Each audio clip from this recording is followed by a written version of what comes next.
जिसका जैसा मन कर रहा है वो उस तरह से इंग्लिश को पढ़ा रहा है। जहाँ चाहे से शुरू कर देता है और जो चाहे टॉपिक उसे लंबा खींच देता है, जिस टॉपिक को चाहे गायब कर देता है। कोई ठौर ठिकाना नहीं है। हर चीज़ का एक मानक या स्टैंडर्ड सिलेबस होता है, लेकिन इंग्लिश का कोई सिर-पैर नहीं है। विदेशी पब्लिकेशन, देसी publication, state boards, national boards, websites, apps और ट्यूशन क्लासेस, ये सब असंख्य की तादाद में कोई कैसे इन सबको एक साथ पढ़ सकता है, कैसे? मैं तो कहता हूँ एक पूरे जीवन में भी इतने अनगिनत मटेरियल को खत्म नहीं किया जा सकता। तो हमें चाहिए इंग्लिश का एक निश्चित सिलेबस, एक फिक्स सिलेबस चाहिए हमें। इंग्लिश पर असंख्य किताबों, वेबसाइटों और मोबाइल ऐप्स ने एक जंगल, एक भूल-भुलैया, एक पहेली, एक रहस्य और एक भारी भ्रम की स्थिति को हम लोगों के सामने खड़ा कर दिया है। तो क्या आप ज़िंदगी भर इंग्लिश ही सीखते रहेंगे, कभी इस्तेमाल नहीं कर पाएँगे? इसी भ्रम में गोल-गोल घूमना ही हमारा काम है। इसलिए हमें ज़रूरत है एक निश्चित सिलेबस की जो ठोस हो और बार-बार बढ़े नहीं, चेंज ना हो, फिक्स रहे। असंख्य किताबें, वेबसाइटें और मोबाइल ऐप्स आपका भ्रम लगातार और ज़िंदगी भर के लिए बढ़ा रही है। रोज़ नए और कठिन शब्द बताकर फ्रेज़ल वर्ब से अब ये फ्रेज़ल वर्ब क्या होता है? फ्रेज़ेज़ समझ में ही नहीं आ रहे हैं, वर्ब्स कंप्लीट ही नहीं हुआ है और ये दोनों का कॉम्बिनेशन नया ही आ गया है फ्रेज़ल वर्ब। तो आप चौंक जाते हैं, आप डर जाते हैं, आप कन्फ्यूज़ हो जाते हैं, आप आगे नहीं बढ़ पाते, पीछे का भूल जाते हैं। फिर इंग्लिश और के लोकोक्ति और मुहावरे आ जाते हैं। इंटरनेट पे कोई 500 बता रहा है, कोई 1000 बता रहा है, कोई 1500 बता रहा है, कोई 2000 बता रहा है, कोई 5000 बता रहा है और सबके अलग-अलग इस्तेमाल हो रहे हैं। भई आदमी कब तक पढ़ेगा आखिर? आधी-अधूरी ग्रामर पढ़ाई जा रही है, जिसके जो मन में आ रहा पढ़ा है, जिसका जो स्ट्रॉन्ग पॉइंट है उसी को घिसे जा रहा है। बार-बार एक ही बात दोहरा के कुछ भी नया नहीं है। एक ही तरीके से सब लोग उसी को गोल-गोल एग्ज़ाम्पल्स को ज़्यादा कम बढ़ा कर के बताए जा रहे हैं। कॉम्प्लेक्स वाक्य की बात करने क लगते हैं, फिर सिंपल और कंपाउंड को आपने ठीक से समझा ही नहीं और कॉम्प्लेक्स चाहिए। आईएलटीएस जैसी बहुत इंपॉर्टेंट एग्ज़ाम जो विदेश जाने के काम में आती है, सबसे बड़ी इंग्लिश की एग्ज़ाम्स में से है। जब आपकी इंग्लिश बहुत ज़बरदस्त आपको लगता है हो जाए, तो आपने चेक कर लेना चाहिए ऐसी एग्ज़ाम्स को दे करके। उसमें कॉम्प्लेक्स सेंटेंसेस का जितना ज़्यादा राइटिंग और स्पीकिंग में इस्तेमाल करेंगे, उतने ज़्यादा मार्क्स देते हैं। कहने का मतलब ये है कि जो जितना अच्छा यूज़र होता है, वो उतने कॉम्प्लेक्स सेंटेंसेस का इस्तेमाल अपने बोलने और लिखने में करता है। तो भैया पहले सिंपल और कंपाउंड जो रिमेनिंग 2 है, उनका तो चैंपियन बनाइए मुझे, फिर कॉम्प्लेक्स पे कूदाना नहीं, सीधे ही कॉम्प्लेक्स पे कूदा देंगे। कन्फ्यूज़ हो जाते हैं लोग। कुल मिला के अंतहीन सामग्री से हमारा जीवन मुश्किल कर दिया है इन लोगों ने। 12 साल तक स्कूल में पढ़ी पहली कक्षा से 12वीं तक। उसके बाद 3 साल कुछ लोगों ने कॉलेज में भी पढ़ी मतलब 15 साल। तो ऐसी कौन-सी पढ़ाई है इस दुनिया में इंजीनियरिंग और डॉक्टर से भी बड़ी हो गई है पढ़ाई तो। 15-15 साल पढ़ने के बाद भी फिर भी कोचिंग क्लास ही ढूँढ रहे हैं बाज़ार में, ऐप्स ही ढूँढ रहे हैं, कोर्सेज़ ही ढूँढ रहे हैं। ऐसी कौन-सी ये पढ़ाई है? यकीन मानिए खत्म होगी भी नहीं, जब तक हमें इंग्लिश का एक डेफ़िनिट या निश्चित सिलेबस नहीं मिल जाता। आपको ऐसा लगता है कि आप इंग्लिश सीख रहे हैं, लेकिन असल में आप कुछ भी नहीं सीख रहे हैं। आप उलझे हुए हैं अंतहीन सिलेबस में, अंतहीन। इंग्लिश को सिखाने में आपको ये लेफ्ट हैंड पे देखिए जहाँ पे उलझान लिखा है, इन तारों की तरह उलझा दिया गया है। समझ ही नहीं आ रहा कहाँ से क्या निकल रहा है, उलझ गया है पूरा। जबकि आपको राइट साइड में देखिए इतने व्यवस्थित सेटअप चाहिए सभी कॉन्सेप्ट्स के तारों का। इतना व्यवस्थित, इतना सुलझा हुआ आपको और वो भी फटाफट 1 ही महीने में, तो ही आपका काम हो पाएगा और वो हम करेंगे। आपको ये दिया जा रहा है, ये। देखिए 2 फ़ोटोज़, लेफ्ट वाले फ़ोटो को पहले देखिए। आप टंकी, हैंडल, पहिए, इंजन, लाइट अलग-अलग तो नहीं चला सकते। सब टुकड़े अलग-अलग, अलग-अलग दिए जा रहे हैं आपको। बोले ये लो मोटरसाइकिल आपकी चलाओ। कैसे चलाओगे जब वो जुड़े हुए नहीं हैं? कोई फिक्स पैटर्न नहीं है, कोई डेफ़िनिट सिलेबस नहीं है। इंग्लिश के भी अलग-अलग टुकड़े खरीदना बंद करिए। आपको चाहिए ये राइट साइड वाली बाइक, फटाफट फर्राटेदार इंग्लिश की बाइक, जिसे आप दौड़ा सकें 140 की स्पीड पर।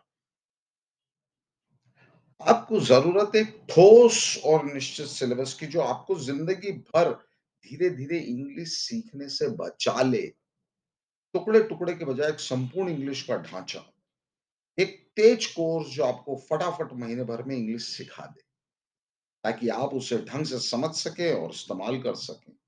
फिर आप इंग्लिश को पढ़कर समझ पाएँगे, सुनकर समझ जाएँगे, लिख पाएँगे ठीक से और बोल पाएँगे, जिसके कोई मायने हो, ऐसी इंग्लिश आप बोल पाएँगे। यदि एक निश्चित सिलेबस नहीं होगा, तो आपकी हालत ठीक वैसी होगी, जैसे किसी नए शहर में बिना पते के बगैर किसी की हो सकती है। आप खुद का समय बर्बाद करेंगे, हमेशा शंका में रहेंगे, गोल-गोल घूमते रहेंगे। पूरी संभावना है कि आपको गलत दिशा बता दी जाए, आप कभी भी कहीं भी नहीं पहुँचेंगे और यही किताबें, वेबसाइट और ऐप्स कर रहे हैं। आपका आत्मविश्वास खत्म हो सकता है। बाज़ार में इतनी भीड़ है सीखने वालों की भी और सिखाने वालों की भी, और बाज़ार में जितनी किताबें, वेबसाइट और ऐप्स मौजूद हैं, वो आपको क्या दे रही हैं सिवाय कन्फ्यूज़न के? तो 1 महीने में तेज और स्पष्ट सिलेबस से कौन आपको इंग्लिश सिखा रहा है? है कोई? कोई नहीं है। चिंता मत करिए। आप और हम मिल कर के ये करेंगे काम। सिलेबस को भी हम लोग डिफाइन करेंगे और 1 ही महीने के अंदर हम लोग चैंपियन और एक्सपर्ट करेंगे हमारी इंग्लिश को। चलिए शुरू करें। सबसे पहले इसे देखिए और समझिए। ये बहुत बेसिक चीज़ है, बेसिक स्ट्रक्चर है और ये नींव है आपकी पूरी सीखने की और पढ़ने की इंग्लिश को। अल्फ़ाबेट सबसे छोटा यूनिट होता है। अक्षर एबीसीडी, इससे छोटा और क्या होगा? तो सबसे पहले अल्फ़ाबेट्स, अल्फ़ाबेट्स मिलके बनेंगे वर्ड्स। वो मिलके बनाएँगे शब्द। शब्द मिलके बनाएँगे वाक्य, मतलब अल्फ़ाबेट्स मिलके बनाएँगे वर्ड्स, वर्ड्स मिलके बनाएँगे सेंटेंस, सेंटेंस मिलके बनाएगा पैराग्राफ और पैराग्राफ मिलके बनाएँगे स्टोरी, नॉवेल या व्हाटएवर। हिंदी में हम लोग इसी को देखेंगे तो अक्षर मिल के बनाएँगे शब्द, शब्दों से बनेगा वाक्य, वाक्य से बनेगा अनुच्छेद और अनुच्छेदों से मिलके बनेगी कहानी या नॉवेल। अब इस पूरे स्ट्रक्चर में सीखने लायक बात है फ्रेजेस और इडियम्स की लोकेशन। वो आएगी शब्दों और वाक्य के बीच में, क्योंकि वो शब्द से ज़्यादा है, वो शब्दों का झुंड है, मतलब एक शब्द से ज़्यादा शब्द है, लेकिन पूरा वाक्य नहीं है इसलिए वाक्य से कम है। तो वाक्य से पहले आएँगे और शब्द से बाद आएँगे, क्योंकि शब्दों से ज़्यादा है और वाक्य से कम है। जैसे कि नाच न जाने आंगन टेढ़ा, अब ये सेंटेंस तो नहीं है इसलिए वाक्य से पहले नाच नहीं जानता है और आंगन को टेढ़ा बोलता है। यदि ऐसा होता तो ये वाक्य होता, लेकिन ये वाक्य नहीं है, नाच न जाने आंगन टेढ़ा। ये तो कुछ आधा अधूरा सा है, लेकिन एक विशेष अर्थ लिए हुए, तो वाक्य से कम है, लेकिन शब्दों से ज़्यादा है, क्योंकि शब्द का तो झुंड है, वो एक शब्द नहीं है। तो फ्रेजेज़ और इडियम की लोकेशन होगी वर्ड्स और सेंटेंस के बीच। तो ये है आप सबके सामने इंग्लिश भाषा का संपूर्ण सिलेबस। 11 चीज़ें हैं इसमें, ओनली 11 थिंग्स, और यकीन मानिए ये इतना ही है, न कम न ज़्यादा। आप बस इतनी चीज़ों को ढंग से समझ लें, 11 चीज़ों को ढंग से समझ लें। इनमें से यदि एक चीज़ भी आपकी कमज़ोर रह गई तो आपको इंग्लिश नहीं आएगी। आ ही नहीं पाएगी। इन 11 पॉइंट्स को ध्यान से देख लीजिए। कोई यदि नींद में भी आपको उठाकर पूछ ले, तो आपको ये 11 के 11 पॉइंट पूरी तरह से काँच की तरह समझाते आने चाहिए। कोई छोटा बच्चा भी इनमें से आपसे किसी का भी मतलब यदि पूछ ले, तो उस छोटे से बच्चे को भी आपको बहुत अच्छे से विथ एग्ज़ाम्पल्स आपको समझाते आना चाहिए। आपके ये कॉन्सेप्ट्स 11 पॉइंट्स के क्रिस्टल क्लियर होंगे, तो ही आपको इंग्लिश आएगी। यदि ऐसा नहीं हुआ तो आप फिर से इंग्लिश में ज़ीरो पे आ जाएँगे और आप फिर नई कोचिंग क्लास ढूँढेंगे, नई ऐप ढूँढेंगे, नया कोर्स ढूँढेंगे, नया कुछ न कुछ करेंगे या हार मान लेंगे। तो देखिए, हम इस सिलेबस को ध्यान से देखते हैं। पहला है पार्ट्स ऑफ स्पीच, दूसरा है वर्ब, बहुत इम्पोर्टेंट है वर्ब। तीसरा है हेल्पिंग वर्ब्स, चौथा है मॉडल्स, पाँचवाँ है टेंसेस जिसको एक्टिव टेंस चार्ट बोलते हैं। छठा है एक्टिव पैसिव, सातवें होते हैं आर्टिकल्स। आठवाँ सिंगुलर और प्लूरल बहुत महत्वपूर्ण है। नौवाँ एसवीओ सेंटेंस स्ट्रक्चर जिसको बोलते हैं अपन। 10वां एसवी एग्रीमेंट मतलब सब्जेक्ट और वर्ब का एग्रीमेंट। और 11वें में हम लोगों ने वोकैब्युलरी को लिया है जिसको हम अलग से एड्रेस करेंगे। और वोकैब्युलरी में भी आपको शब्द ही केवल नहीं आने चाहिए बल्कि उनके प्रीफिक्स और सफिक्स, उपसर्ग और प्रत्यय और बीच का जो रूट वर्ड है बीज, बीज का बीज मतलब सीड वर्ड जो है और आगे कुछ प्रीफिक्स लग के उसका अलग मीनिंग हो रहा है, पीछे कुछ उसका सफिक्स लग के मीनिंग डिफरेंट हो रहा है या दोनों नहीं लग रहा है, कुछ तीसरा ही मीनिंग हो रहा है। ये सब चीज़ें हम लोगों को जानना बहुत ज़रूरी है क्योंकि ज़्यादा शब्द हम लोग जानेंगे तो हम लोग बेहतर इंग्लिश सीख पाएँगे। आप लोग यकीन नहीं मानेंगे मात्र 150-200 शब्दों की एक छोटी-सी पोटली या बॉक्स लेकर के हम लोग पूरी ज़िंदगी बिता देते हैं। हमें नए शब्दों की ज़रूरत ही नहीं पड़ती, हमारा काम चल जाता है। लेकिन हम चूँकि एक नई भाषा सीखने जा रहे हैं, तो हमें वोकैब्युलरी को भी देखना होगा। ये हैं 11 चीज़ें। अब देख लीजिए इसमें से आपको क्या-क्या आता है और क्या-क्या नहीं आता। यदि साहब सब कुछ आता है और फिर भी आप कह रहे हैं कि इंग्लिश नहीं आती, मतलब वो पूरी तरह से नहीं आती है 11 चीज़ें। इनकी डिटेल में जाना होगा, गहराई में हर एक को ढंग से समझ लेना होगा और यदि 11 पॉइंट्स आपको आ गए, तो आपको इंग्लिश आ जाएगी। ये है वो डेफिनिट सिलेबस इंग्लिश का। ये चार्ट हम पहले भी देख चुके हैं, लेकिन इस बार हम थोड़ा और डिटेल में इसको डिस्कस करना चाह रहे हैं। अब देखिए अल्फाबेट्स मिलके वर्ड्स बनाते हैं, वर्ड्स मिलके सेंटेंस, सेंटेंस मिलके पैराग्राफ, पैराग्राफ मिल करके स्टोरी, नॉवेल या व्हाटएवर। सो लेकिन अब इसका डिटेल हम ये देखना चाह रहे हैं कि सबसे पहले हमें ये जानना होगा कि अल्फाबेट जो मिलकर शब्दों को बनाते हैं, उनकी संख्या 26 है। जानते हैं आप लोग ABCD, EFG, X, Y, Z तक 26 अल्फाबेट्स हैं। और उन्हें 2 मुख्य ग्रुप्स में बाँटा गया है, वोवेल्स और कॉन्सोनेंट्स। वोवेल्स 5 होते हैं और कॉन्सोनेंट्स 21। तो आपके मन में ये प्रश्न आना चाहिए कि इन 5 वोवेल्स में ऐसी क्या ख़ास बात है कि इन्हें बाकी 21 से अलग किया गया? इनका अलग से गैंग या अलग से ग्रुप क्यों बनाया आपने? और उन्हें नाम दिया बड़ी इज़्ज़त के साथ वोवेल्स।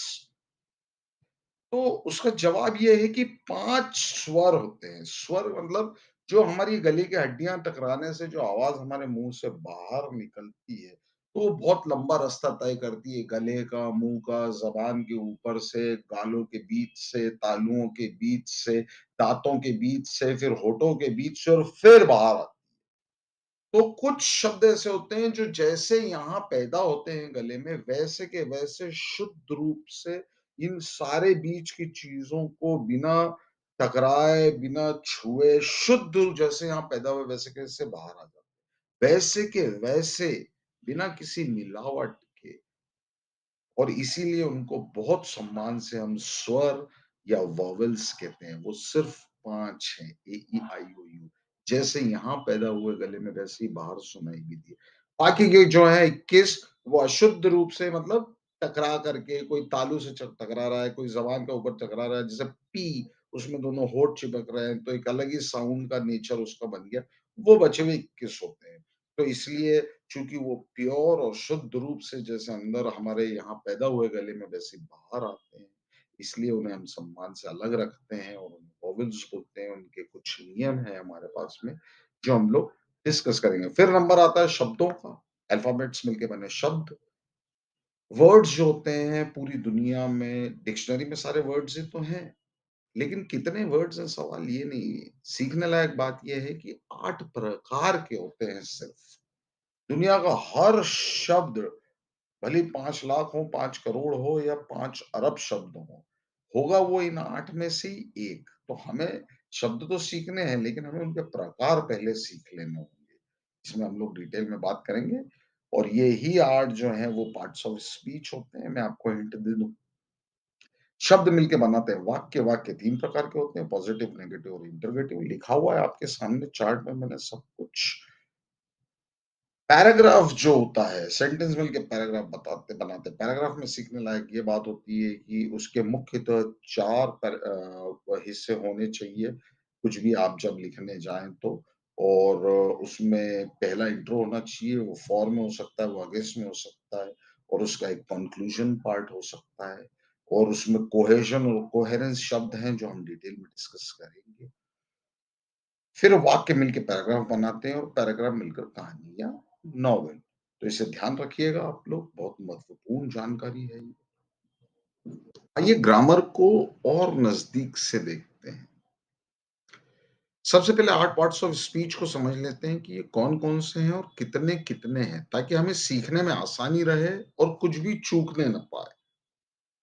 8 पार्ट्स ऑफ स्पीच हैं, तो हर पार्ट ऑफ स्पीच की संख्या कितनी है जो हमें मालूम होनी चाहिए, तो फिर हम पढ़ेंगे ना।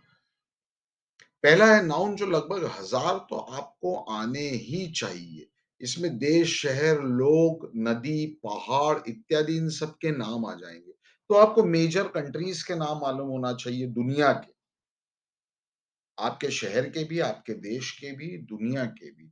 आपको शहरों के नाम मालूम होना चाहिए, नदियों के नाम मालूम होना चाहिए, पहाड़ों के नाम मालूम होना चाहिए, जैसे एल्प्स पहाड़ है, ये हिमालय है और आपका जो सतपुड़ा पहाड़ की रेंज है। नदियों में केवल हिंदुस्तान की नहीं, जैसे रशिया की वोल्गा है, अमेज़न एक नदी है। इन चीज़ों के बारे में आपको मालूम होना चाहिए, इनके नाम आपको पता होना चाहिए। फेमस मॉन्यूमेंट्स और बिल्डिंग्स मालूम होना चाहिए, दुनिया के 7 आश्चर्यों के नाम आपको पता होना चाहिए, जैसे ताजमहल उनमें से एक है।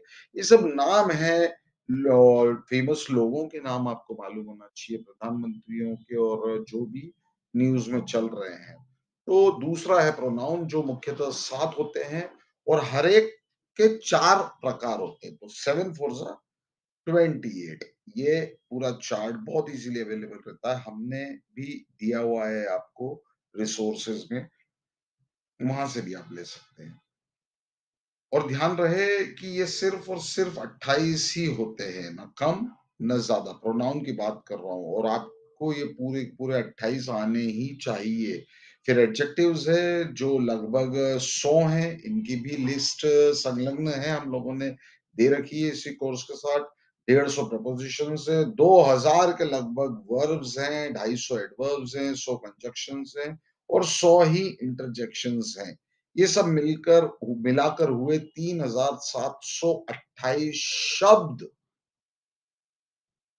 और ये 3728 शब्द बहुत ज़रूरी है कि एक बार तो कम से कम आपकी आँखों के सामने से गुज़रे हों। आपने उन्हें देखा हुआ हो सभी फ़ॉर्म्स में, वरना आप कभी भी, कहीं भी धोखा खा जाएँगे। हमने सभी की लिस्ट इस चैप्टर के साथ दी हुई है, जो आपके लिए ना सिर्फ देखना ज़रूरी है, बल्कि आपने इन लिस्ट के प्रिंट आउट को निकाल कर के आपके पास रख लेना चाहिए और जब भी फ्री टाइम मिले आप उससे गो थ्रू होते होते रहिए। तो ये 3728 मिनिमम बोल रहा हूँ मैं और ये यदि आपको नहीं आते हैं, तो आप कैसे वाक्य बनाएँगे? कैसे यूज़फुल वाक्यों का निर्माण करेंगे? बहुत मुश्किल हो जाएगा। आइए अब इंग्लिश की ग्रामर को समग्रता से में फिर से देखते हैं। पार्ट्स ऑफ स्पीच सारे आठों की संख्या को भी जोड़ लें तो हो रहे हैं 3728 शब्द। Verbs 2000, helping verb 18, modals 8, active tense chart के 36 वाक्य और पैसिव टेंस चार्ट के 24 वाक्य।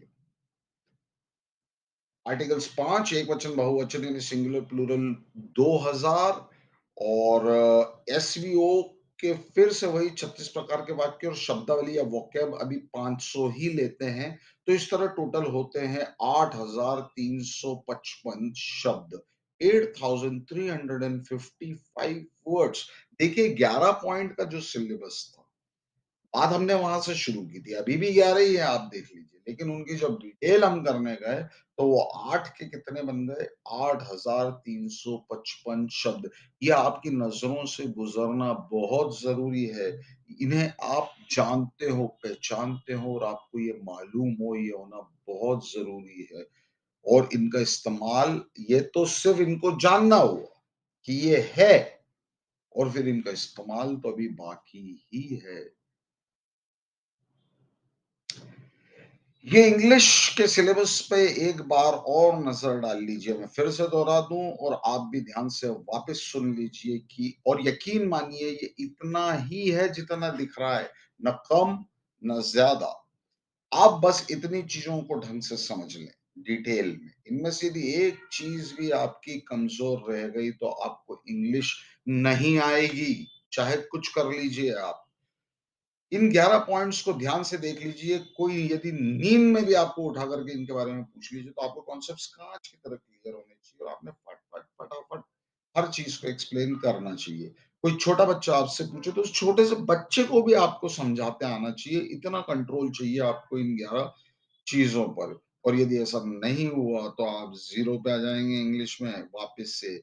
देखिए पहला है पार्ट्स ऑफ स्पीच, दूसरा वर्ब, वर्ब देखिए पूरे ग्रामर के वर्ब के आस-पास मैंने वो एक एनिमेटेड गोला लगा रखा है, बाकी सब स्क्वायर में क्योंकि वर्ब सबसे इम्पोर्टेंट है इन सब में।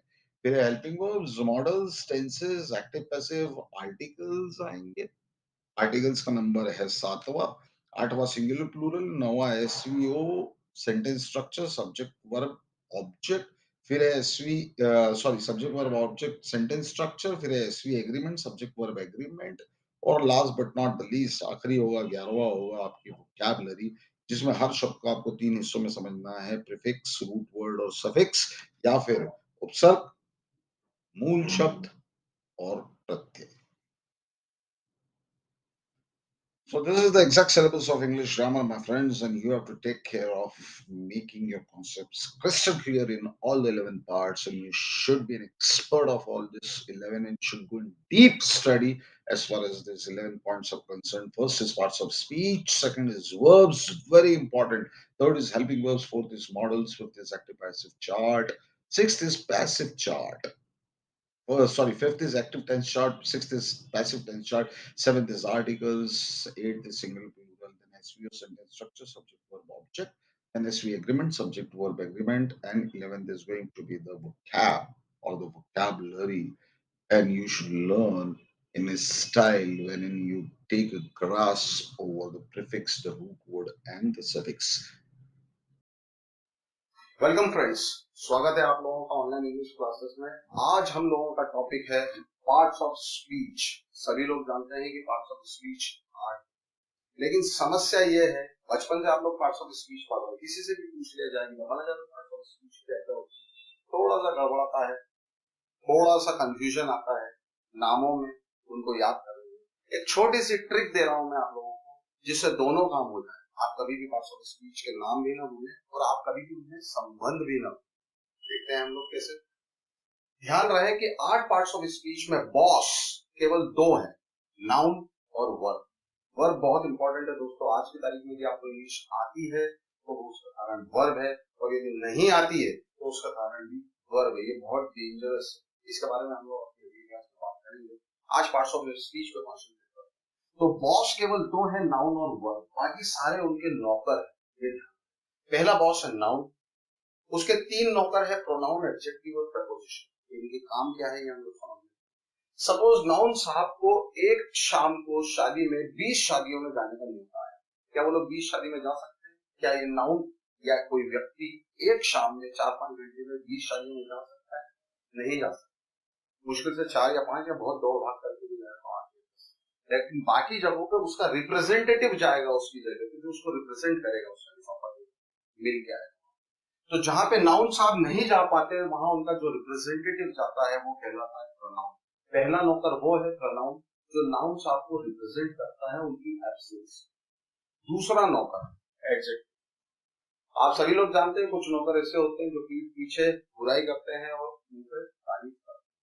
तो हर वो शब्द सेंटेंस में जो मालिक की तारीफ या बुराई करने के काम, जैसे रमेश अच्छा लड़का है, तो Ramesh is a good boy, Ramesh is noun. और गुड, कौन है गुड? रमेश है गुड, तो गुड एडजेक्टिव हो जाएगा। Ramesh is a bad boy, तो बैड कौन है? रमेश है। तो हर वो शब्द जो नाउन साहब की तारीफ या बुराई करने के काम आएगा वो एडजेक्टिव। तो तीसरा शब्द है प्रेपोजिशन। ध्यान रहे, प्रेपोजिशन में जो शब्द है वो है पोजीशन, जो मालिक की पोजीशन को बताता है, अंदर बाहर, ऊपर नीचे, आगे पीछे, in out, on, across, under, over, above, ये जितने शब्द हैं। The key is under the table, the man is above the roof, the bike is behind the wall. तो ये जितने शब्द हैं, above, below, under, in, on, at, जो पोजीशन बताते हैं किसकी? नाउन साहब। वो कहां पे है इस वक्त? तो वो सारे प्रीपोजिशन कहलाते हैं, क्योंकि वो पोजीशन बताते हैं। तो ध्यान रहे आप लोगों को ये तीन pronoun he, she, it, I, you, they, we, जो नाउन साहब की जगह पे यूज होते हैं वो प्रोनाउंस। अब बारी आएगी बॉक्स नंबर 2 की, वो है वर्ब। उनका सिर्फ एक ही नौकर है, एडवर्ब। उसके लिए मेरा सिर्फ एक ही हिंट है आप लोगों को, जो काम एडजेक्टिव नाउन के लिए करता है वही काम एडवर्ब वर्ब के लिए। मतलब एडजेक्टिव अच्छाई या बुराई कर रहा था नाउन साहब, एडवर्ब भी अच्छाई या बुराई कर रहा है, वर्ब। हम लोगों ने एग्जांपल लिया था, Ramesh is a good boy. दूसरा सेंटेंस लेते हैं, Ramesh sings well. Well, yes, Ramesh sings good. तो पहले सेंटेंस में Ramesh is a good boy में गुड एडजेक्टिव था क्योंकि गुड रमेश है, लेकिन रमेश सिंग्स गुड में गुड रमेश नहीं है, उसकी सिंगिंग गुड है, मतलब वो वर्ब है, उसकी तारीफ कर रहा। तो जो शब्द वर्ब की तारीफ या बुराई करे वो एडवर्ब है, जो शब्द नाउन की तारीफ या बुराई करे वो एडजेक्टिव है। यहां तक उम्मीद है क्लियर है। अब बचे दो, कंजंक्शन और इंटरजेक्शन। ये फालतू है, दो सेंटेंसेस को जोड़ने के जो काम में आता है वो कंजंक्शन है। फेविकॉल या गोंद का काम करता है। और सेंटेंसेस में आह, ओह, वाह, आह मुझे लग गई, वाह तुझे लग गई, उफ मैं पास हो गया, उफ वो फेल हो गया, किसी भी प्रकार का आप एक्सप्रेशन वाले शब्द जो यूज करते हैं सेंटेंसेस को छोड़, वो सारे इंटरजेक्शन। तो ध्यान रहे दोस्तों, और इस चीज को यदि आप लिख लें तो बहुत अच्छा होगा, क्योंकि ये कॉन्सेप्ट, ये रिलेशनशिप पार्ट्स ऑफ स्पीच में किसी भी किताब में, किसी भी वेबसाइट पे या कहीं भी इंटरनेट पे आप लोगों को शायद ही देखते रहिए हमारा चैनल। Thank you. नमस्कार दोस्तों, स्वागत है आप लोगों का हम लोगों की ऑनलाइन इंग्लिश क्लासेस में। जैसा कि मैंने परसों आप लोगों से प्रॉमिस किया था कि हम लोग इंग्लिश को एक नए तरीके से डायग्रामेटिक सेंटेंस की मदद से सीखने की कोशिश करेंगे। तो आज इसका मैं फर्स्ट लेसन डिलीवर कर रहा हूँ। आप लोगों को मैं कोशिश करूँगा कि कुछ एक सीरीज ऑफ एपिसोड्स की मदद से डायग्रामेटिक सेंटेंस की मदद से कैसे इंग्लिश सीखी जाती है ये बता सकूँ। आज अपनी बात शुरू करने से पहले, सबसे पहले, इससे पहले कि मैं डायग्रामेटिक सेंटेंस वाली बात शुरू करूँ, मैं चाहता हूँ कि एक और छोटी सी इंफॉर्मेशन मैं आपको दूं। वो ये है कि अखबार की मदद से इंग्लिश कैसे सीखी जाती है। अखबार की मदद से इसलिए बोल रहा हूँ कि यदि आप इंग्लिश सीखना चाह रहे हैं और उसके बाद भी यदि आप एक इंग्लिश का अखबार रोज नहीं पढ़ रहे हैं तो बहुत समस्या वाली बात है। क्योंकि जब हम इंग्लिश सीखते हैं तो जिन सेंटेंसेस की हम लोग मदद लेते हैं वो सेंटेंसेस आर्टिफिशियल सेंटेंसेस होते हैं, वो असली सेंटेंसेस नहीं होते हैं। एक अखबार 2-5 रुपए का रोज आता है, लेकिन 32-34 पेजेस भर के इंग्लिश उसमें आती है, सारी खबरें रहती हैं, करंट अफेयर्स रहते हैं, जनरल नॉलेज इन्वॉल्व रहता है। और ना केवल आप इंग्लिश सीखते हैं बल्कि एक्स्ट्रा आपको जनरल नॉलेज भी साथ में आता है। और वो रियलिस्टिक सेंटेंसेस रहते हैं, असली दुनिया के सेंटेंसेस रहते हैं। जो हालात अभी चल रहे हैं, घटनाएं चल रही हैं, वो आप लोग अखबार में पढ़ते हैं उन सेंटेंसेस में, तो ज़्यादा बेहतर अप्रोच होता है।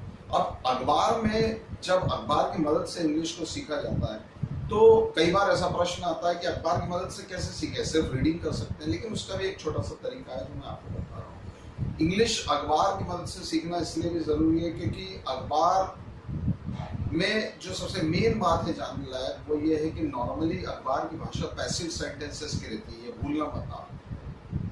अखबार और सरकारी भाषा पैसिव सेंटेंस की भाषा है। तो जब अखबार आपके सामने आ गया तो आपको इस चार्ट की मदद लेनी है। आइए देखते हैं।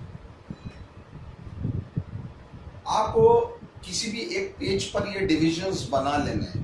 International news, gossip column, sports news, TV guide, science और रीडर्स लेटर्स। एक अखबार में ये सारी सेक्शन की न्यूज आपको मिल जाएगी। आपको वो सारी न्यूज इकट्ठी करनी है और इनको कॉलम वाइज उनकी हेडिंग्स को चलाना है। इससे आपको उस पूरे अखबार का एक सिनॉप्सिस या समरी मिल जाएगा। ये एक अच्छी एक्सरसाइज है पूरी अखबार का निचोड़ निकालने के लिए। सेकेंड स्टेप जो आपको करनी है, जो एक्सरसाइजेस करनी है, उसमें 4 डिविजन्स हैं हम लोगों को। फर्स्ट है, एक पूरी अखबार की पूरी खबर का अपोजिट लिखिए, एफर्मेटिव एंड नेगेटिव। कोई सी भी एक खबर ले लीजिए, उसमें कई सेंटेंसेस होंगे, एफर्मेटिव भी होंगे और नेगेटिव भी होंगे, इंटरोगेटिव का कॉम्बिनेशन हो सकता है। तो जितने भी एफर्मेटिव जो हाँ या सकारात्मक सेंटेंसेस है उन सबका नेगेटिव करिए, नॉट लगा। और जितने भी नेगेटिव वाले सेंटेंसेस है उस पूरी खबर में, इंग्लिश की अखबार की खबर में, नेगेटिव वाले सेंटेंसेस का पॉजिटिव करिए। तो एक छोटी सी खबर ले ली अपन ने और उसके पॉजिटिव के नेगेटिव और नेगेटिव के पॉजिटिव करने। ये एक्सरसाइज रोज करनी है आपको। एक खबर, पहले छोटी खबर ले, बाद में बड़ी खबर ले सकते हैं। दूसरी एक्सरसाइज है, पूरी खबर में एक्टिव का पैसिव वॉइस करना है और पैसिव का एक्टिव वॉइस करना है। कोई सी भी दूसरी खबर पकड़ लीजिए, उस खबर में छांट लीजिए कौन कौन से एक्टिव के और कौन कौन से पैसिव के सेंटेंस है। जो भी एक्टिव के उनका पैसिव करिए, जो भी पैसिव के उनके एक्टिव करिए। तीसरा है वोकैब लिस्ट पूरे पेज की। 32-34 पेज का जो पूरा अखबार है उसका कोई सा भी एक पेज लीजिए। मेजरली एडिटोरियल वाला पेज यदि आप लें तो बेहतर है, क्योंकि एडिटोरियल वाले पेज की थोड़ी सी लैंग्वेज टफ होती है। तो उसमें आप अंडरलाइन कर लीजिए जितने भी अक्षर आपको लगते हैं, शब्द आपको लगते हैं डिफिकल्ट है, उनके मीनिंग निकालिए डिक्शनरी की मदद से, ऑनलाइन मदद से। हिंकोच.com की मदद ले सकते हैं आप, जिसमें इंग्लिश टू हिंदी मीनिंग होते हैं। और अपनी एक छोटा सा एक कॉपी बना लीजिए, डेली 5-10 डिफिकल्ट वर्ड्स उसमें से निकालिए। इससे मदद ये होगी आप लोगों को कि आप लोगों के वोकैब स्ट्रॉन्ग। चौथी और लास्ट एक्सरसाइज है, एक पूरे खबर का आरसी पैसेज बनाइए और क्वेश्चंस बनाइए। एक खबर है आप लोगों के पास में, आपको जो भी मनपसंद आपका विषय हो, स्पोर्ट्स में मन लगता है, फैशन में लगता है, फिल्म्स में लगता है, जिसमें भी आपका मन लगता है, कोई सी भी खबर ले लीजिए। अब उसमें क्वेश्चन एंड आंसर तो है नहीं उस पैसेज के एंड, वो खबर पे आप क्वेश्चंस बनाइए, 8 या 10 क्वेश्चंस बनाइए जिसके आंसर्स उस पैसेज में है। तो ये उल्टी एक्सरसाइजेज है। नॉर्मल आपको किसी कॉम्पिटिटिव एग्जाम्स में पैसेज दिया जाता है और क्वेश्चंस दिए जाते हैं, क्वेश्चन के आंसर दिए जाते हैं, लेकिन यहाँ आपको क्वेश्चन बनाने हैं, आंसर नहीं देने, क्वेश्चन बनाने हैं उस पैसेज के। दोस्तों ये कोशिश करिए, आप लोगों की इंग्लिश डेफिनेटली। और अब हम शुरू करेंगे हमारा मेन टॉपिक, वो है डायग्रामेटिक सेंटेंस। सबसे पहला लेसन नंबर 1 ये रहेगा डायग्रामेटिक सेंटेंस में। यहाँ देखिए, ये प्लस का निशान आप लोगों को बनाना है, ये प्लस का निशान बनाना है। कोई भी सेंटेंस अब इंग्लिश का आप लोगों के सामने आएगा, उस सेंटेंस के नाउन और वर्ब आप लोगों को छांट लेने हैं। नाउन आपको यहाँ लिखने हैं और वर्ब्स आपको यहाँ लिखने हैं। बाकी के जितने भी शब्द हैं, प्रेपोजिशंस हैं, इंटरजेक्शंस हैं, कंजक्शंस हैं, एडवर्ब्स हैं, प्रेपोजिशंस हैं, उससे अभी आपका कोई भी लेना देना नहीं है। ये लेसन नंबर 1 है डायग्रामेटिक सेंटेंस। दुनिया का कोई सा भी सेंटेंस उठाइए, आप एक प्लस का निशान बनाइए, लेफ्ट साइड में नाउन छाट के लिख दीजिए और राइट साइड में वर्ब छाट के लिखिए। एग्जाम्पल देख लेते हैं। ये 10 सेंटेंसेस की मदद से हम लोग फर्स्ट एक्सरसाइज करेंगे। इन सेंटेंसेस को ध्यान से देखिए। पहला सेंटेंस, सन शाइन्स। सन नाउन है, लेफ्ट साइड में आ जाएगा, शाइन्स वर्ब है, राइट साइड में। मैंने नाउन और वर्ब छाट। दूसरा, स्टार्स ट्विंकल, तारे टिमटिमाते हैं या चमकते हैं। स्टार्स जो कि किसी चीज का नाम है, वो एक नाउन है, वो लेफ्ट साइड में आएगा। और ट्विंकल्स, टिमटिमाते हैं, एक वर्ब है, इसलिए वो राइट साइड में आएगा। तीसरा सेंटेंस है, सोल्जर फाइट्स। सोल्जर मतलब सैनिक, फाइट मतलब लड़ाई।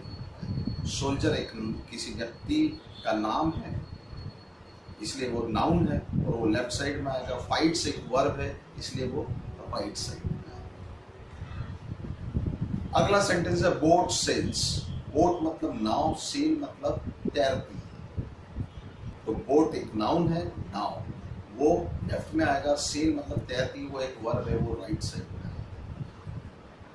अगला सेंटेंस है टीचर टीचेस। इस सेंटेंस में भी टीचर एक नाउन है, इसलिए वो लेफ्ट साइड में आएगा, और टीचेस मतलब पढ़ाता है, वो एक वर्ब है, तो वो राइट साइड में आएगा। हमने दोनों को अलग अलग कर दिया इस प्लस के निशान की मदद से। ये डायग्राम बनाने की शुरुआत हम लोग कर रहे हैं और हमारा काम शुरू हो गया है। अगला सेंटेंस है स्टूडेंट इज स्टडिंग। अभी तक जितने भी सेंटेंस आए थे वो केवल दो शब्दों के थे, एक नाउन और एक वर्ब। अब तीन आ गए हैं उसमें, एक हेल्पिंग वर्ब भी आ गया है। हेल्पिंग वर्ब भी है तो वर्ब का ही हिस्सा। तो स्टूडेंट नाउन है, वो लेफ्ट साइड में आएगा, इज स्टडिंग राइट साइड में आएगा। तो मॉडल्स और हेल्पिंग वर्ब भी राइट साइड में वर्ब के साथ जाएंगे।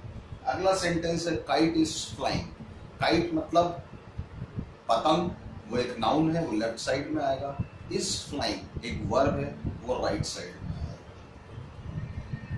बॉयज आर फाइटिंग अगला सेंटेंस है। बॉयज मतलब लड़के, आर फाइटिंग लड़ रहे हैं। चूंकि बॉयज प्लूरल है इसलिए इसकी बजाय उसके साथ आर आएगा। तो आर फाइटिंग राइट साइड में आएगा, वो वर्ब है, हेल्पिंग वर्ब आर है और फाइटिंग वर्ब है, वो राइट साइड में आएगा। और बॉयज नाउन है, वो लेफ्ट साइड में।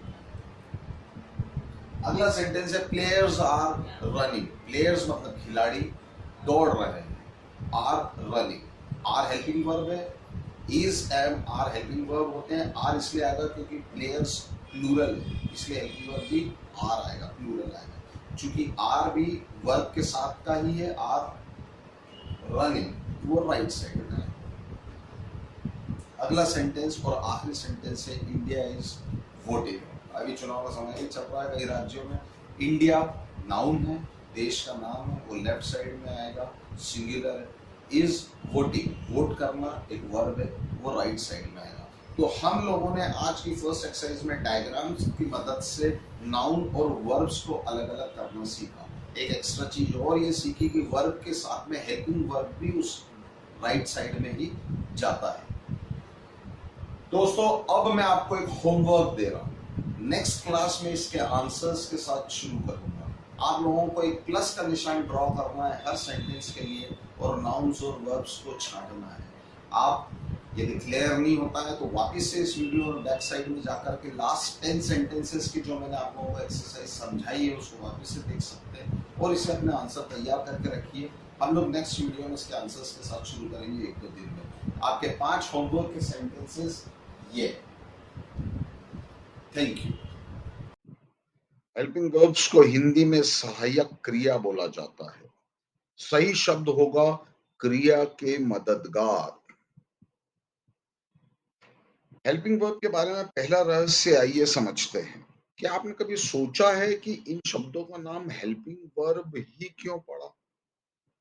ये निश्चित रूप से वर्ब को कहीं न कहीं कैसे न कैसे मदद कर रहे हों।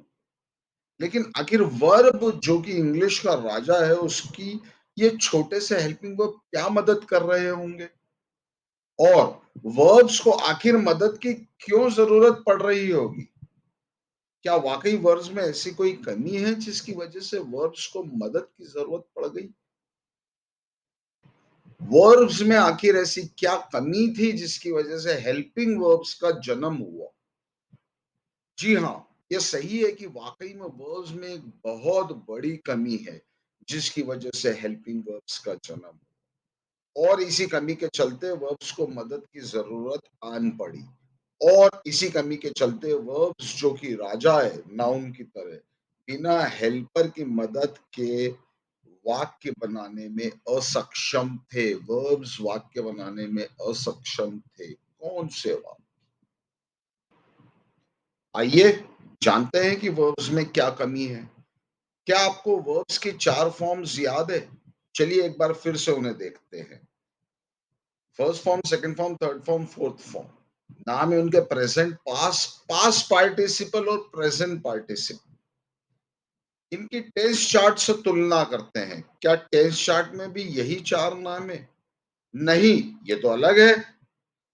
टेंस चार्ट के 3 हिस्से हैं, प्रेजेंट, पास्ट और फ्यूचर। जबकि वर्ब्स के हैं प्रेजेंट, पास्ट और पास्ट पार्टिसिपल और प्रेजेंट पार्टिसिपल। और ज्यादा नजदीक से देखते हैं। वर्ब्स के 4 फॉर्म्स में से फ्यूचर टेंस गायब है, प्रेजेंट है, पास्ट है, फ्यूचर कहाँ है? पास्ट पार्टिसिपल आ गया, प्रेजेंट पार्टिसिपल आ गया।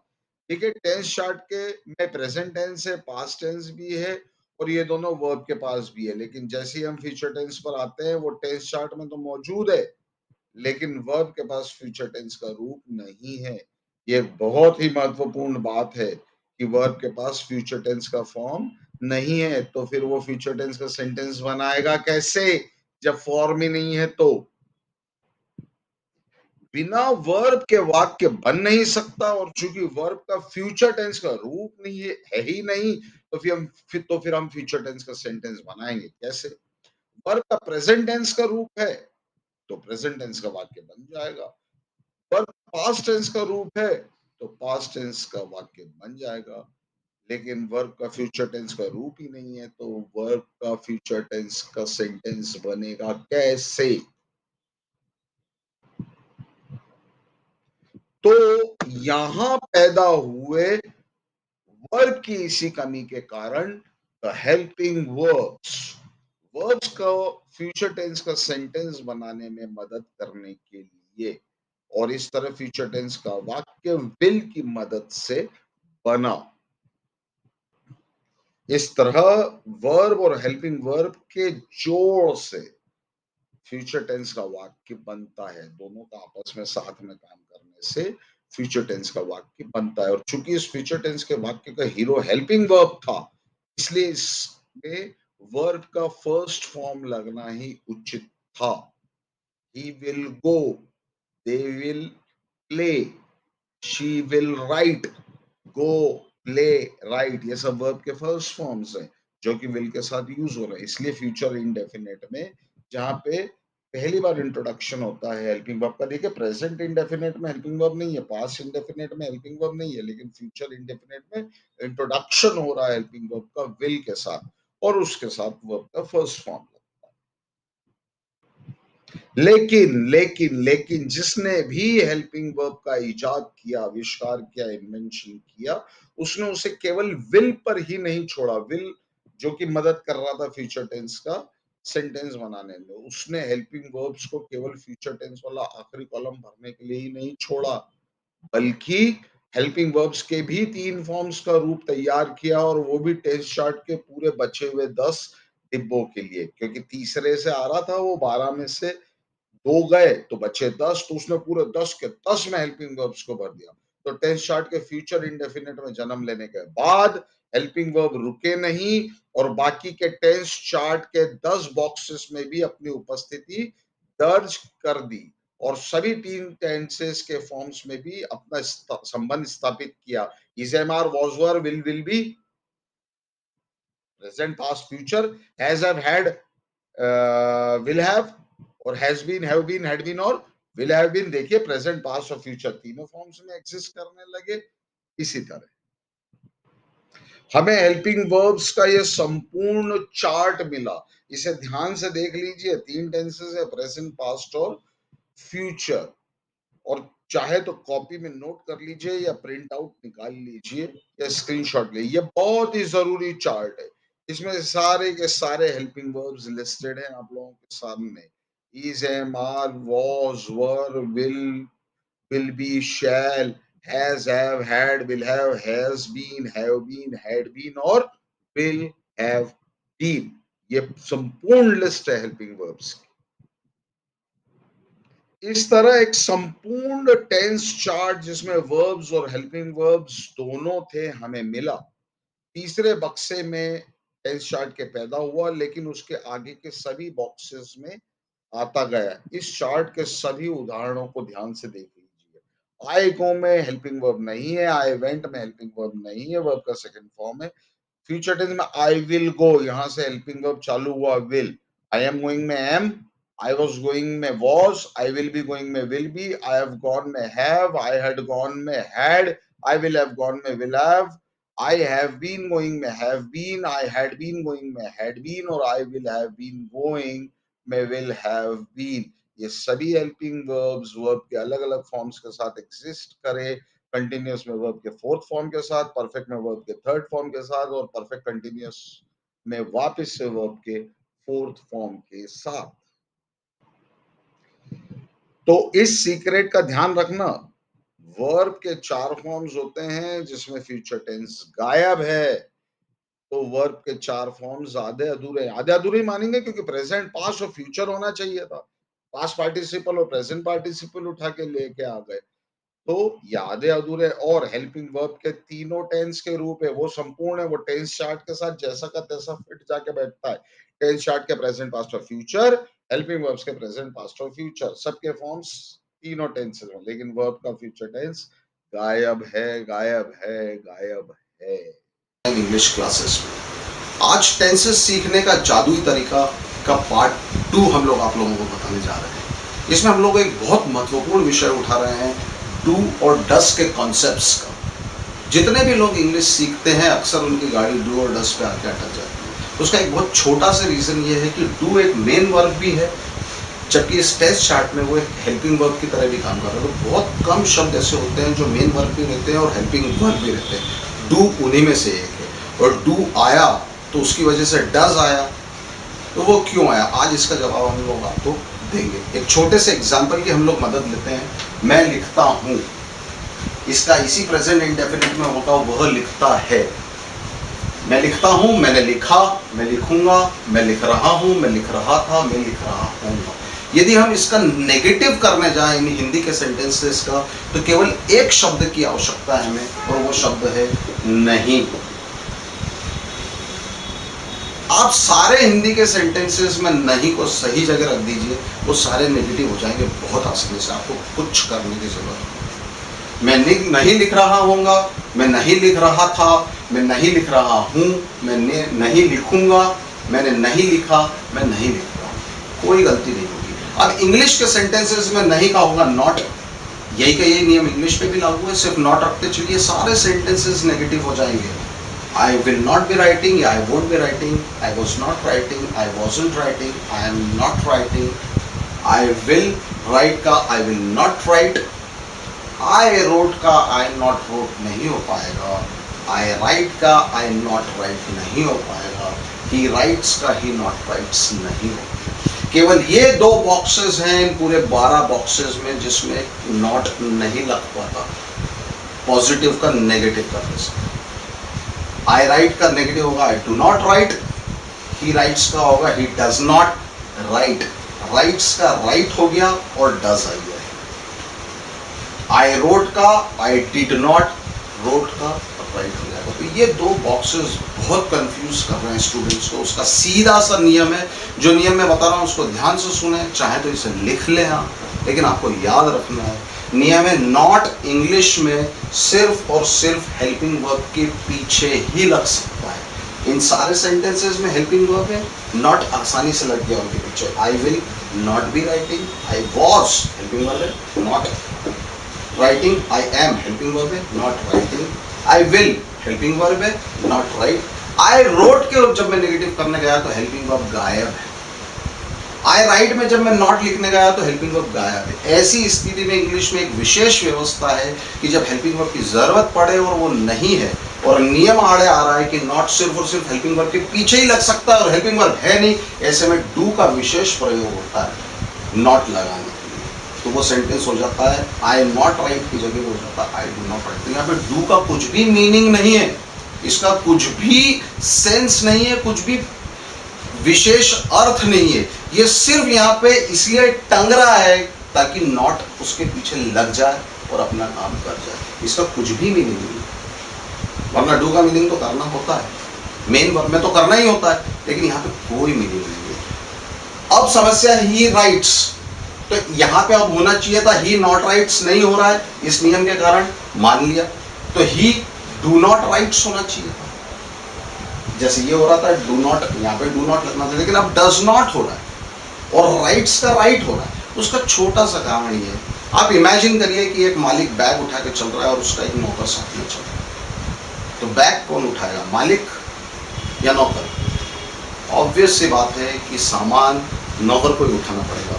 जब ये ही डू नॉट राइट्स होगा तो ये जो एस नाम का लगेज है या सामान है, ये ट्रांसफर हो जाता है डू के ऊपर, तो वो डज हो जाता है, राइट्स फ्री होकर राइट हो जाता है। इतनी सी बात है कि ये जो एस का वजन है ही शी इट के साथ में, वो डू पे ट्रांसफर हो जाता है, वो डज हो जाता है और राइट्स हो जाता है।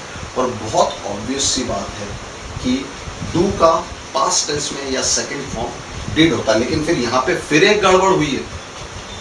आई रोट में नॉट नहीं लगा सकते क्योंकि हेल्पिंग वर्ब नहीं है। सेकेंड फॉर्म लगाया, चूंकि सेकेंड बॉक्स में सेकेंड फॉर्म होता है, डू का डिड लगाया, तो आई डिड नॉट रोट होना था, तो फिर आई डिड नॉट राइट करने की क्या जरूरत है? उसका एक छोटा सा कारण है, आई रोट को यदि आप ध्यान से देखें तो ये पास इंडेफिनिट का सेंटेंस है, ये घोषित सिर्फ एक शब्द करता है रोट, क्योंकि ये सेकेंड फॉर्म है। आई का कोई सेकेंड फॉर्म नहीं है, लेकिन राइट का सेकेंड फॉर्म है रोट। ऐसे ही जब ये नेगेटिव हुआ तो डिड सेकंड फॉर्म में आया, पूरे 12 बॉक्सेस में सेकंड फॉर्म में केवल एक डिब्बे में आता है, वो ये सेकंड बॉक्स। सेकंड फॉर्म में जैसे ही वर्ब या हेल्पिंग वर्ब आया, मतलब वो पास इंडेफिनिट का सेंटेंस है, सीधी सी बात है, क्योंकि बाकी किसी को भी सेकंड फॉर्म नहीं लगता। तो जैसे ही वो लगा यहाँ पे डिड, उसने डिक्लेयर कर दिया कि इस डिब्बे का सेंटेंस है। अब बाकी के सेंटेंस के शब्दों को बार बार ये बोलने की जरूरत नहीं है कि ये सेकंड डिब्बे का सेंटेंस है, सेकंड डिब्बे का सेंटेंस है। इसलिए इसकी जो जवाबदारी थी ये घोषित करने की कि मैं सेकंड डिब्बे का सेंटेंस हूँ, तो रोट में सेकंड फॉर्म में आ रहा था, उससे फ्री हो गया ये, क्योंकि इसका काम डिड कर चुका है। आए डिड लगाया मतलब सेकंड डिब्बे का है, रोट फ्री हो चुका है जवाबदारी से, इसलिए वो अपने बेसिक फॉर्म में। ये सिंपल सा रीजन है, इसे ध्यान रखेंगे, कभी भी गलती नहीं होगी। थैंक यू दोस्तों। Welcome friends. Today I am going to tell you a very small but very crucial secret about modals. Modals didn't exist in English before 1982. There was only one helping verb chart. Everybody knows and is very comfortable with helping verbs, and they know that helping verb exists in present tense, past tense and future tense. Today the chart which we are having in helping verb is a solid chart. Every helping verb has a present tense, past tense and future tense. But before 1982, it was not like this. There were gaps in present tense line, in past tense line and in future tense line. Few had present tense, didn't had past tense, had future tense. Mean to say, any one of the tenses was missing in this chart. Somebody segregated in 1982 these two things. He made two charts, one with the gaps and one without the gaps. The chart without the gaps, today we know it as helping verb chart, and the other one we know with the gaps one as modals. So the secret is modals are nothing but handicap helping verbs are modals, the other chart. Thank you. Welcome friends, आज हम लोगों की online English course की second class में models के बारे में छोटी सी लेकिन बहुत महत्वपूर्ण बात मैं आप लोगों को बताना चाहता हूँ। मॉडल्स को लेके बहुत कन्फ्यूजन्स हैं। मॉडल्स इंग्लिश ग्रामर में 1982 से पहले नहीं एग्जिस्ट करते थे, सिर्फ हेल्पिंग वर्ब हुआ करते थे। जैसे कि सब लोग जानते हैं कि helping verb present tense, past tense और फ्यूचर टेंस, ये तीन रूप हैं हेल्पिंग वर्ब्स के। तो जो हेल्पिंग वर्ब है उसकी जो लिस्ट थी वो ऐसी टूटी फूटी थी, कहीं यहां गैप्स थे, कहीं यहां गैप्स थे, कहीं यहां गैप्स थे। उसका रीजन ये था कि किसी हेल्पिंग वर्ब का प्रेजेंट टेंस है तो पास्ट टेंस नहीं है, फ्यूचर टेंस है, प्रेजेंट टेंस नहीं है तो पास्ट टेंस है, फ्यूचर टेंस है। इन तीनों में से, तीनों टेंसेस में से कोई ना कोई एक रूप गायब उसका रहता था। लेकिन 1982 में किसी ग्रामेटिकल रिसर्चर ने जब रिसर्च की तो उसने इन दोनों को छांट दिया। जितने भी हेल्पिंग वर्ब्स थे जिनके तीनों रूप प्रेजेंट थे, उसने उन तीनों को एक साथ इकट्ठा कर लिया, और जिसमें मिसिंग पार्ट्स थे या जो हैंडीकैप टाइप के हेल्पिंग वर्ब्स थे जिनके बीच बीच में एक एक टेंसेस गायब थे, उनको अलग से छांट लिया। सभी लोगों ने इसको एक्सेप्ट किया। तो जो साबुत या जिनके तीनों टेंसेस प्रेजेंट थे उन्हें जब बोला गया तो वो हेल्पिंग वर्ब कहलाए। अब प्रश्न ये उठता था कि जो बचे हुए हैं जिनका एक ने एक टेंस गायब है, उन्हें क्या कहा जाए? तो उन्हें मॉडल्स कहा गया। कहने का मतलब सिर्फ इतना सा है कि मॉडल्स और हेल्पिंग वर्ब में कोई फर्क नहीं होता। जिस भी हेल्पिंग वर्ब के तीनों टेंस मौजूद होते हैं वो हेल्पिंग वर्ब कहलाता है, और जिस हेल्पिंग वर्ब का एक ना एक टेंस गायब होता है वो मॉडल्स कहलाता है। यदि इस सोच के साथ हम लोग मॉडल्स को पढ़ेंगे तो हम लोगों के लिए मॉडल्स पढ़ना और आसान हो जाएगा। Thank you.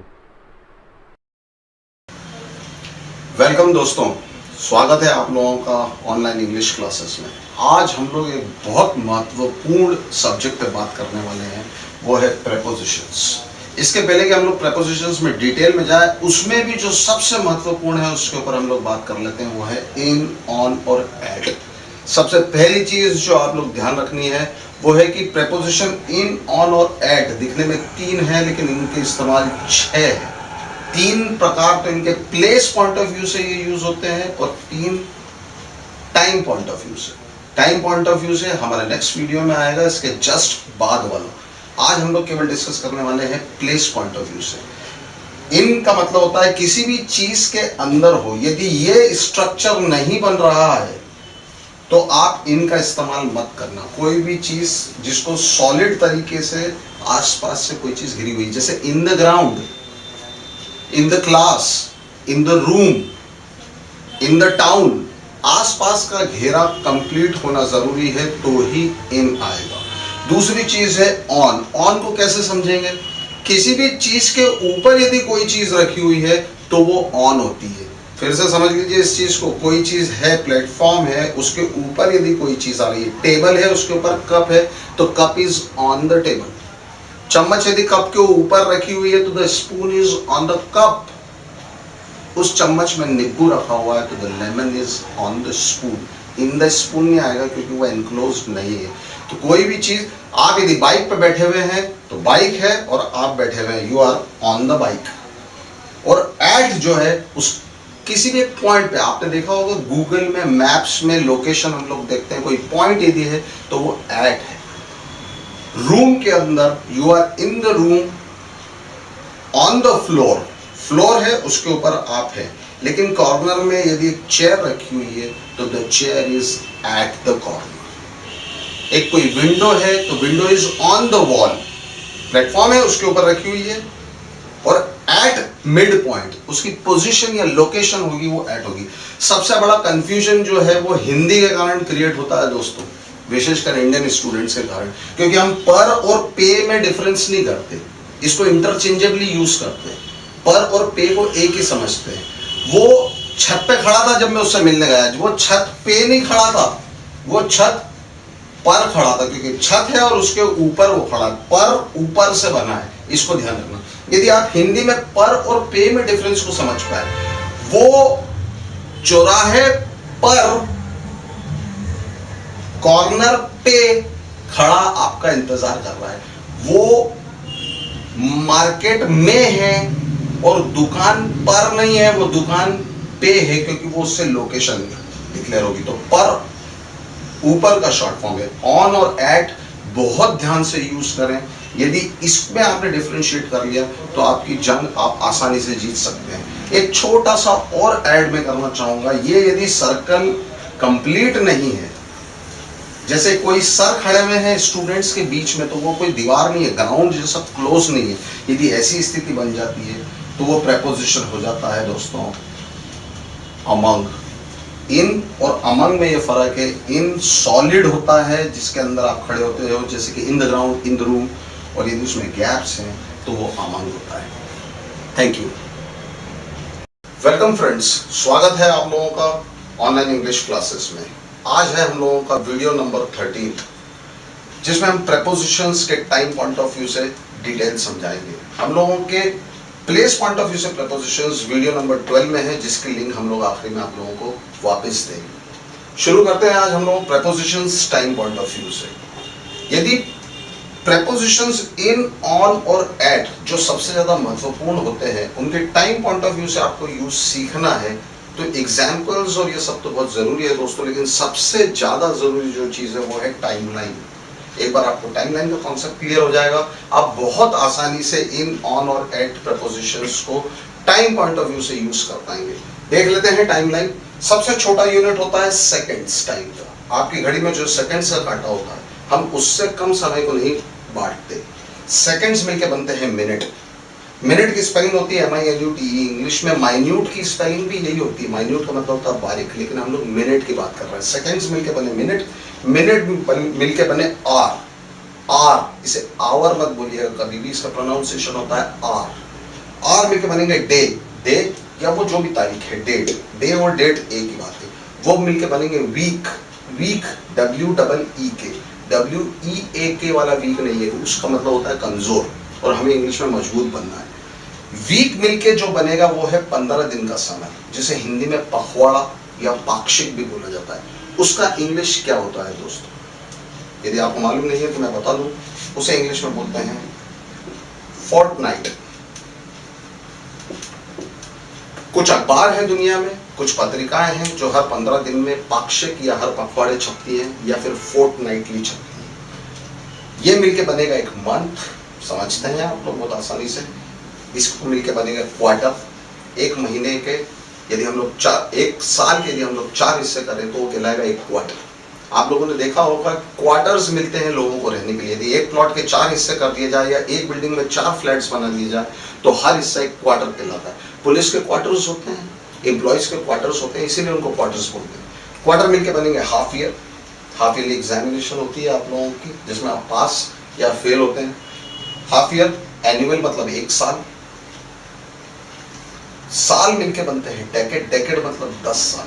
10 साल के समय को दोस्तों बोलते हैं डेकेड। डेकेड में कौन सी घटना होती है? हिंदुस्तान में जनगणना हर 10 साल में होती है, या आप बोल सकते हैं हर डेकेड में होती है। उससे बड़ा होता है सेंचुरी। सेंचुरी होता है 100 सालों के समूह को हम लोग सेंचुरी बोलते हैं, और यदि वो समूह 1000 साल का हो जाए तो उसे बोलते हैं मिलेनियम। और यदि उससे भी एक बड़ा समय हो जाए, जैसे कि युग, द्वापर युग, त्रेता युग, तो उसे इंग्लिश में बोला जाता है एरा।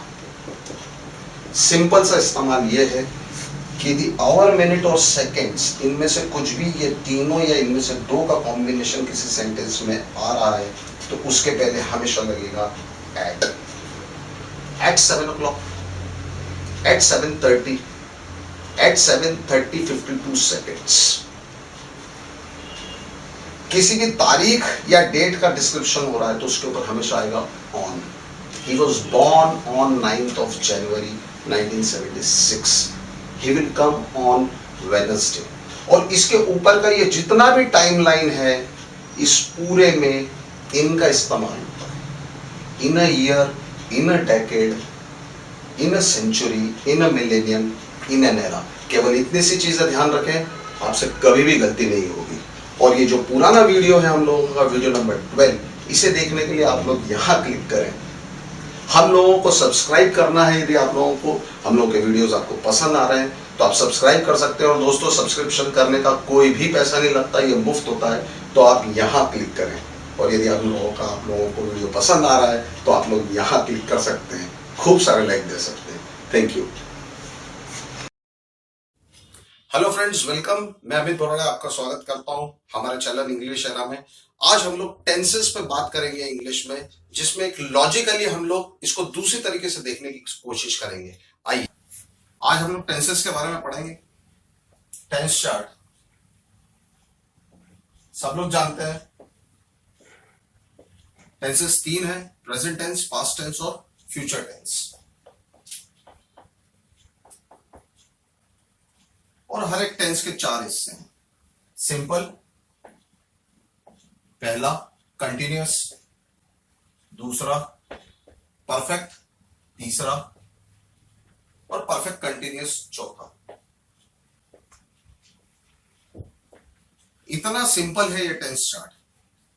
केवल 3 टेंसेस हैं, हर एक के 4 हिस्से हैं, टोटल 12 डब्बे हैं। लेकिन फिर भी टेंस चार्ट का जो कॉन्सेप्ट है वो क्लियर नहीं हो पा रहा है। उसके 2 कारण हैं। पहला, एक्सटर्नल प्रॉब्लम, बाहरी प्रॉब्लम, और दूसरा है इंटरनल प्रॉब्लम, अंदरूनी प्रॉब्लम। अंदरूनी प्रॉब्लम से मेरा मतलब है कि इन बॉक्सेस के अंदर क्या क्या आएगा वो ज्यादा चिंता का विषय नहीं है। इसके अंदर केवल वर्ब्स और हेल्पिंग वर्ब्स के कॉम्बिनेशन यदि आपको समझ में आ गए तो आपकी समस्या का निदान हो जाएगा।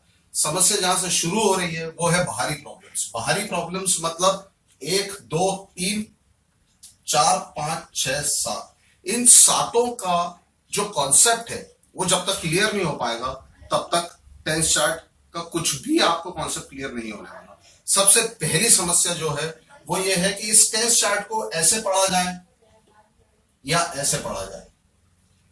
दोनों प्रकार से पढ़ने वाले लोग हैं, दोनों प्रकार से पढ़ाने वाले लोग भी एग्जिस्ट कर रहे हैं। पहली समस्या का आंसर यह है कि एक्चुअली में ये टेंस चार्ट ऐसा होता है। प्रेजेंट टेंस है, उसके 4 हिस्से हैं, पास्ट टेंस है, उसके 4 हिस्से हैं, फ्यूचर टेंस है, उसके 4 हिस्से हैं। लेकिन इनको चिपकाने के बाद चूंकि वो ऐसा दिखने लगता है तो उसके बाद कुछ लोग इसको ऐसे भी पढ़ने लगते हैं, जो कि टोटली गलत है। एक्चुअली में प्रेजेंट टेंस है, उसके 4 हिस्से हैं, पास्ट टेंस है, उसके 4 हिस्से हैं, और फ्यूचर टेंस है, उसके 4 हिस्से हैं। तो आज के बाद जब भी आप टेंस चार्ट को पढ़ने जाएंगे तो इस चीज का ध्यान रहे अपने को कि हमें टेंस चार्ट को इस तरह से पढ़ना है, वर्टिकली पढ़ना है, हॉरिजॉन्टली नहीं। यह है समस्या नंबर 1 का सॉल्यूशन। अब हम डिस्कस करेंगे समस्या नंबर 2। छोटी सी समस्या है ये जो पहली स्ट्रिप है इस टेंस चार्ट की या पहली पट्टी, इसका नाम है सिंपल टेंस। बाकी चारों का नाम आप जानते हैं, कंटिन्यूअस, परफेक्ट और परफेक्ट कंटिन्यूअस। पहले का नाम है सिंपल। ये पट्टी सिवाय सिंपल होने के सब कुछ है। कहने का मतलब ये है कि ये बिल्कुल सिंपल नहीं है, सबसे डिफिकल्ट, बल्कि इस टेंस चार्ट में यदि कुछ है तो वो यही वाली पट्टी है।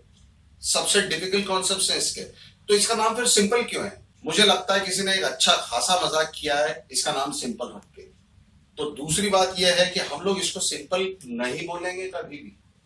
हमें जब भी इसको डेजिग्नेट करना होगा तो हम लोग इसको बोलेंगे इंडेफिनेट टेंस। इंडेफिनेट का हिंदी में मीनिंग होता है अनिश्चित। अनिश्चित। दोस्तों अब हम डिस्कस करेंगे प्रॉब्लम नंबर 3, और ये जो प्रॉब्लम है ये सबसे मेजर प्रॉब्लम है, और इस पूरे वीडियो का निचोड़ यही प्रॉब्लम है। यदि आप लोगों को इस प्रॉब्लम का सॉल्यूशन आ गया तो बाकी आप इंग्लिश के टेंसेस में कुछ और भले ही ना पढ़े, लेकिन आपके कॉन्सेप्ट्स हमेशा के लिए क्लियर होंगे। प्रॉब्लम नंबर 3 ये है कि जो 3 टेंसेस है, प्रेजेंट टेंस, पास्ट टेंस और फ्यूचर टेंस, इनके 4 ही हिस्से क्यों हैं? हर टेंस के 4 ही हिस्से क्यों हैं? 3 क्यों नहीं है? 5 क्यों नहीं है? जिस दिन आपको इस बात का जवाब मिल गया, आप उस आदमी की तरह सोचने लगेंगे जिसने ये टेंस चार्ट बनाया होगा, या हर टेंस के 4 हिस्से क्यों होंगे। उसके बाद आपको कुछ भी कंफ्यूजन नहीं रहेगा। आज हम लोग इस कंफ्यूजन को हमेशा के लिए दूर कर लेते हैं। 3 ही स्थितियां हो सकती है किसी भी काम की, 1, 2 और 3। शुरुआत, चालू हालत और समाप्त या फिर एंड। फॉर एग्जाम्पल, दिन शुरू हुआ, दिन चला, दिन समाप्त हो गया। रात शुरू हुई, रात चली, रात समाप्त हो गई। यहां तक कि हम लोगों का जीवन भी इस चक्र से बाहर नहीं है। हम लोग जन्म लेते हैं, जीते हैं और मृत्यु को प्राप्त होते हैं। दुनिया की हर चीज जो भी आप इमेजिन करें, कोई भी इस चक्र से बाहर नहीं है। शुरुआत होगी, चालू हालत रहेगी और समाप्त हो जाएगी। इसको हम लोग सुपर इंपोज कर देते हैं हम लोगों के टेंस चार्ट के ऊपर। ये जो आपका सेकंड चालू हालत वाली स्थिति है वो है ये कंटिन्यूअस टेंस, सेकंड जो है। तीसरी स्थिति जो एंड या समाप्त की स्थिति है वो है परफेक्ट। अब प्रश्न ये उठता है कि ये परफेक्ट और ये परफेक्ट एक ही है क्या? परफेक्ट वाला परफेक्ट और परफेक्ट कंटिन्यूअस वाला परफेक्ट, एक्चुअली में ये दोनों अलग हैं। ये परफेक्ट एंड वाला परफेक्ट है, जो तीसरे नंबर का टेंस का डिवीजन है परफेक्ट। ये एंड वाला परफेक्ट है, किसी भी काम की समाप्ति को बताता है, इसीलिए मैंने तीसरे नंबर पर समाप्त लिखा था। और आपको कंफ्यूज नहीं होना है इस परफेक्ट कंटिन्यूअस के परफेक्ट में और इस परफेक्ट में। ये परफेक्ट एंड वाला परफेक्ट है, जबकि ये परफेक्ट कंटिन्यूअस का जो परफेक्ट है वो स्टार्टिंग वाला परफेक्ट है। तो कंटिन्यूअस का स्थिति नंबर 2 थी, और ये जो परफेक्ट है ये मैं स्थिति नंबर 1 बोल रहा हूं।